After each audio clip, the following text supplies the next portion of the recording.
Hello everyone, welcome back to my channel study bazaar. तो friends, एक बहुत बड़ी अपडेट निकल के आ रही है मिनिस्ट्री ऑफ रेलवे की तरफ से। आपका जितने भी कंसर्न थे हम लोगों के, वो आपका रेलवे अपना क्लैरिफाई कर रहा है। जैसे कि आप लोग देख सकते हो, ये जस्ट थोड़ी देर पहले ही आपका रिलीज़ किया गया है। ये 18 जनवरी 1:24 में पीआईबी की तरफ से ये रिलीज़ किया गया था।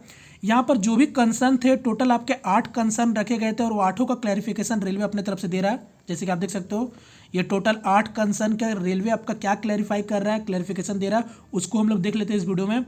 ये आप लोग भी खुद से एक बार जाके अच्छे तरीके से पढ़ सकते हो। यहाँ पर मैं मोटा मोटी बता देता हूँ जो कंसर्न थे और रेलवे अपना तरफ से क्या आपका क्लैरिफाई कर रहा है। ठीक है, तो सबसे पहले अगर मैं बात करूँ तो ये सबसे पहला कंसर्न ये था कि candidate have express concern on level wise and post wise result declaration.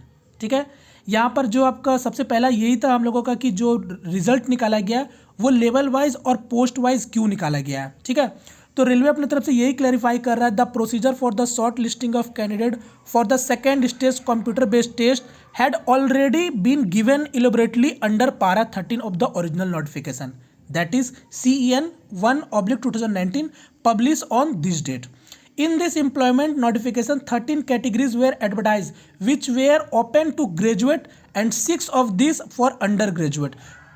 These 13 categories were segregated into 5 group based on 7 CPC pay scale level, that is 2, 3, 4, 5 and 6, and stage wise procedure on recruitment for each category has already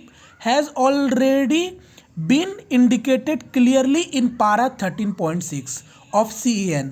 देखो यहाँ पर railway अपना तरफ से यही clarify दे रहा है कि ये जो रिजल्ट निकाला है उसके रिगार्डिंग पहले से ही नोटिफिकेशन में सारा कुछ आपका दे रखा था। ठीक है, जिसमें से हम सभी को पता है 13 आपके पोस्ट है, जिसमें से आपके 13 पोस्ट ग्रेजुएट वालों के लिए खुला हुआ था और इसमें से 6 पोस्ट जो थे वो आपका अंडर ग्रेजुएट वालों के लिए खुला था। ठीक है, यही बोल रहा है रेलवे इसमें।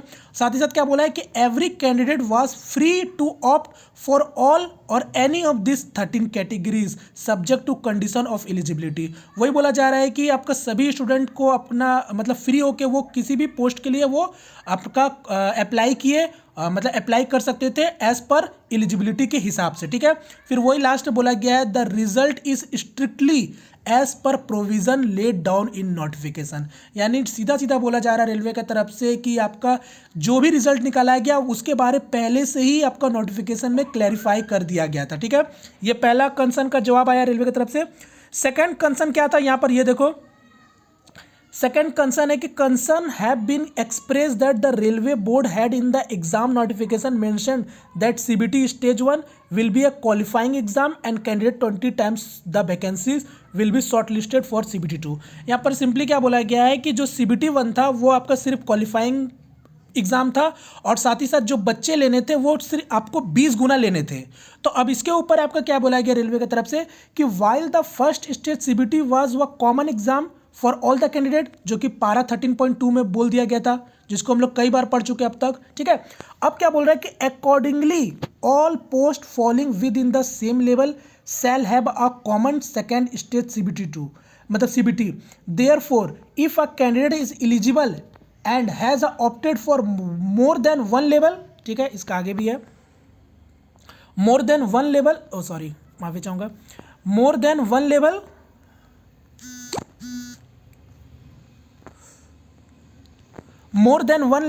per education qualification, she will have to appear in corresponding second stage CBT for each level as given in para 13.6। यहाँ पर वही बोला जा रहा है कि अगर कोई भी स्टूडेंट अगर कोई भी एक से ज़्यादा पोस्टों के लिए अगर वो एलिजिबल है तो उसी के रिगार्डिंग आपका सेकेंड स्टेज भी जो होगा वो उसी के रिगार्डिंग में वो आपका अगर क्वालिफाई कर रहा है तो उसी के रिगार्डिंग में वो सेकेंड स्टेज में भी उसी तरीके से वो एग्ज़ाम देगा। ठीक है, वो मतलब फ्री है। फिर क्या बोला, जो कि 13.6 में ऑलरेडी सब ये सब मेंशन था। फिर क्या बोला, since the standard difficulty level for each group of post will be different. अब ये साफ साफ बोल दिया गया। बाद बाकी चूंकि जो भी आपके जो लेवल जो सेकेंड स्टेज में जितने भी 5 लेवल में एग्जाम होगा वो डिफरेंट लेवल के आपके पेपर आपके बनेंगे, वो आपका क्लियरली यहाँ पर मतलब बता दिया गया। ठीक है, अब नेक्स्ट क्या बोला है, short listing should be done for a 7 lakh candidate not 7 lakh roll number. ये जो हम लोग बोल रहे थे कि आपका जो शॉर्ट लिस्टिंग किया हम लोग को 7 लाख रोल नंबर नहीं चाहिए था, 7 लाख कैंडिडेट चाहिए था। अब इसमें क्या बोल रहा है रेलवे कि now where was it mention that 7 lakh distinct candidate will get short listed for second stage CBT. मतलब क्या बोल रहा है कि रेलवे बोल रहा है अपने तरफ से कि ये कहाँ ऐसा मेंशन था कि 7 लाख हम लोग डिस्टिंक्ट कैंडिडेट लेंगे। मतलब रेलवे अपनी तरफ से यही क्लैरिफाई कर रहा है कि आप लोग ये नोटिफिकेशन में कहाँ पढ़ लिए कि 7 लाख स्टूडेंट आपका वो शॉर्टलिस्ट करेंगे। ठीक है, वही बोल रहा है since a second stage consist of CBT of 5 different level and a candidate can be shortlisted for more than one level as per eligibility merit and option the list of 7 lakh roll number will have same name appearing in more than one list। वही बोला जा रहा है कि जिस तरीके से निकाला गया है उसमें आपका 7 लाख रोल नंबर आए हैं, जिसमें से आपका वो कोई भी स्टूडेंट अगर एक से ज़्यादा लेवल के लिए अगर वो क्वालिफाई किया है तो उसी हिसाब से वो आपका आगे भी उसी हिसाब से एग्जाम देगा। ठीक है, अब चूंकि ये भी बोल रहा है साफ साफ कि एक बच्चा 1 से 2 पोस्ट पर वो जरूरी है कि मतलब वो क्वालिफाई किए भी है और जो कि वो देंगे भी। तो ये आपका रेलवे अपने तरफ से ये बोल रहा है कि आप लोग कहाँ देखें कि ये 7 लाख हम डिस्टिंक्ट स्टूडेंट को क्वालिफाई करेंगे, मतलब क्वालिफाई करेंगे, ये आप कहाँ पढ़ रहे हो, मतलब अपने तरफ से वो बोल रहा है। ये ऐसा नहीं है, अपना CBT 2 के लिए अपना वो बोल रहा है। ठीक है, मतलब आप देख रहे हो। थर्ड कंसर्न की अगर बात करेंगे, जो आपका बोला गया था थर्ड कंसर्न में, सॉरी थर्ड हो गया, fourth, RRB have shortlisted candidate only 4 to 5 time of notified vacancy. जो बोला जा रहा है कि रेलवे आपका सिर्फ 4 से 5 गुना ही बच्चा लिया है, तो वही बोल रहा है the shortlisting has been done level postwise at the rate of 20 times notified vacancies as elaborated in para 13 of notification. The list contain about 7 lakh roll number which is 20 times notified vacancy about 35,000 vacancies। ये साफ साफ बोल रहा है railway अपने तरफ से कि भाई जितना पोस्ट था उसके हिसाब से हम 7 लाख कैंडिडेट नहीं 7 लाख रोल नंबर उठाए हैं, जो कि आप लोग देख सकते हो। ठीक है, ये अपना तरफ से रेलवे इस तरीके से बोल रहा है। आगे देखेंगे तो इसका मतलब वो बोल रहा है कि 4 से 5 टाइम जो आप बोल रहे हो वो गलत है। फिर नेक्स्ट क्या बोला कि 10 candidate use to fight for 1 post, now 1 candidate will fight for 10 post. अब देखो ये जो सवाल था कि 10 बच्चे आपके पहले एक सीट के लिए फाइट करते थे, अब यहाँ पर एक कैंडिडेट को 10 पोस्ट के लिए फाइट करना पड़ रहा है, ये किस तरीके से हो रहा है। तो वही बोल रहा है रेलवे अपना बोल रहा है कि फाइनली अबाउट 35,000 मतलब 35,000 distinct candidate will be selected for 1 candidate will be appointed against only 1 post depending upon merit and preference, hence no post will remain vacant. तो ये वही बात बोल रहा है रेलवे कि इसमें हमको 35,000 जो वैकेंसीज है, भले ही एक पोस्ट के लिए आपके 10 बच्चे जो आपने बोल रहा है, मतलब यहाँ पर हम लोग बोल रहे हैं कि 10 पोस्ट के लिए अगर एक बच्चा है तो यहाँ पर एक बच्चा को सिर्फ और सिर्फ एक ही पोस्ट मिलेगा, ये साफ साफ बोल रहा है रेलवे। और साथ ही साथ बोल रहा है कि कोई भी वैकेंट आपका यहाँ पर खाली नहीं रहेगा। ठीक है, रेलवे जैसा कर रहा है अपना जिस तरीके से। नेक्स्ट आपका जो कंसर्न था, नेक्स्ट कंसर्न है कि some candidate have been declare qualified for more than 1 level. जैसे कि कुछ स्टूडेंट आपका अगर एक से ज़्यादा पोस्ट पर अगर वो लेवल के लिए अगर क्वालिफाई किया तो कैसे होगा। तो इसके लिए बोला है कि since each level will be have separate second stage CBT with graded difficulties, a candidate who has been shortlisted for higher level post cannot be debarred for appearing in CBT of lower level if the candidate is otherwise coming in merit। अब क्या बोल रहा है railway कि यहाँ पर हम ऐसा नहीं कर सकते हैं कि कोई एक स्टूडेंट अगर हायर लेवल पोस्ट के लिए क्वालिफाई कर रहा है तो उसके लिए लोअर लेवल का लिए उसको निकाल दे। वो रेलवे नहीं कर सकता है ऐसा, ये साफ साफ बोल रहा है। अगर वो क्वालिफाई कर रहा है अगर हायर लेवल पोस्ट के लिए तो अगर वो लोअर लेवल के लिए भी वो साथ ही साथ अगर क्वालिफाई कर रहा है तो उसके लिए भी वो आपका क्वालिफाई करेगा, मतलब रेलवे उसको एलिजिबल समझेगा। ठीक है, अंटिल जब तक वो आपका कोई अगर उसका एजुकेशन क्वालिफिकेशन वो ना हो तो। ठीक है, वही बोल रहा साफ साफ आपका रेलवे। नेक्स्ट आपका बोला गया है जो इंपॉर्टेंट चीज़ है कि cut off are very high.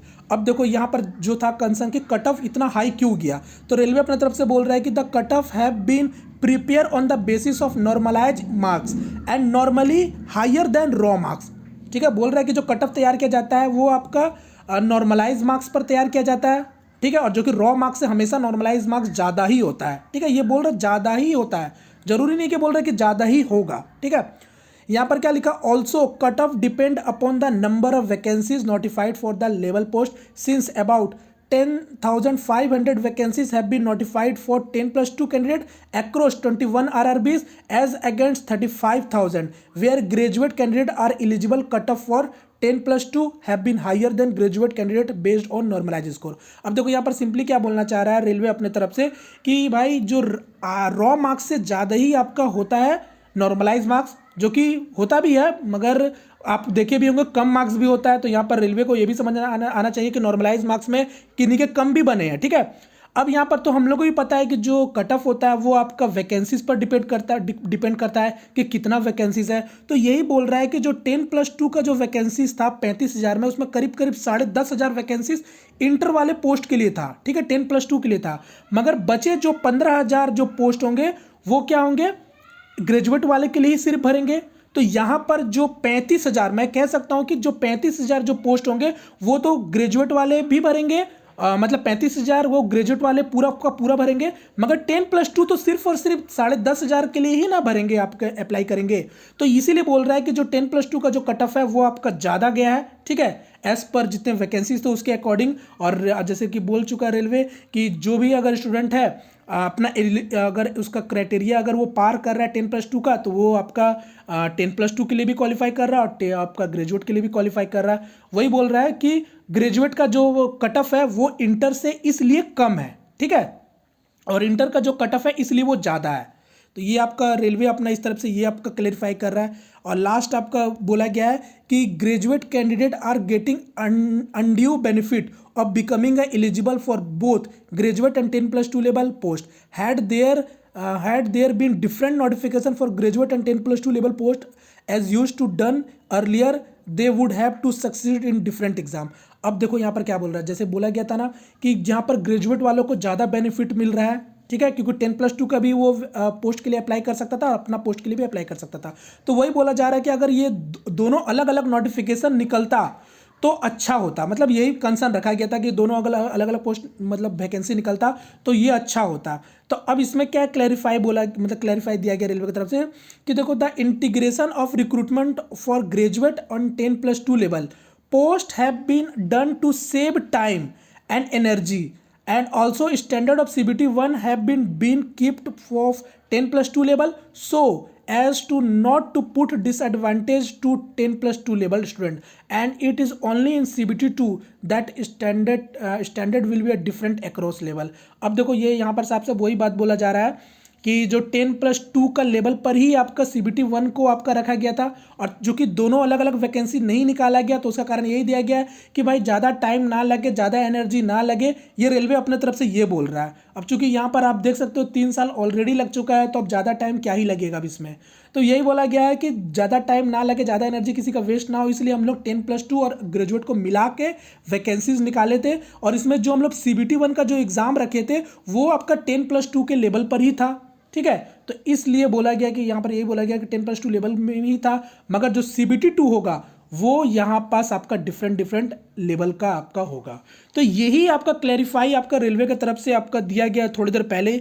अब यहाँ पर देखो ये आपका क्लैरिफाई किया गया रेलवे की तरफ से। अब देखना है कि हम लोग जो अपना मांग रख रहे थे, इससे पता साफ साफ चल रहा है कि रेलवे आपका रिवाइज रिजल्ट निकालने को एकदम भी तैयार नहीं है। अब यहाँ पर मुझे भी पता है कि ये रेलवे जो जिस तरीके से आपका नोटिफिकेशन में जो निकाल के पहले ही से बोल रहा है कि हम पहले ही से अब सब निकाल चुके थे, तो उनका भी बात यहाँ पर कहीं ना कहीं बहुत ये भारी हो जा रहा है। मगर इस चीज़ को चेंज भी किया जा सकता है, आप लोग समझ रहे हो, इस चीज़ को चेंज भी तो किया जा सकता है ना। उनको ये बात यहाँ पर समझ में आनी चाहिए थोड़ी बहुत। तो अब देखते हैं आगे क्या होता है, किस तरीके से होता है। आपका क्या व्यू है इसके बारे में, आप मुझे कमेंट करके जरूर से बताना, ठीक है। तो फिलहाल यहाँ पर यही आपका अपडेट था। मिलते हैं फ्रेंड किसी नेक्स्ट वीडियो में, तब तक के लिए जय हिंद जय भारत।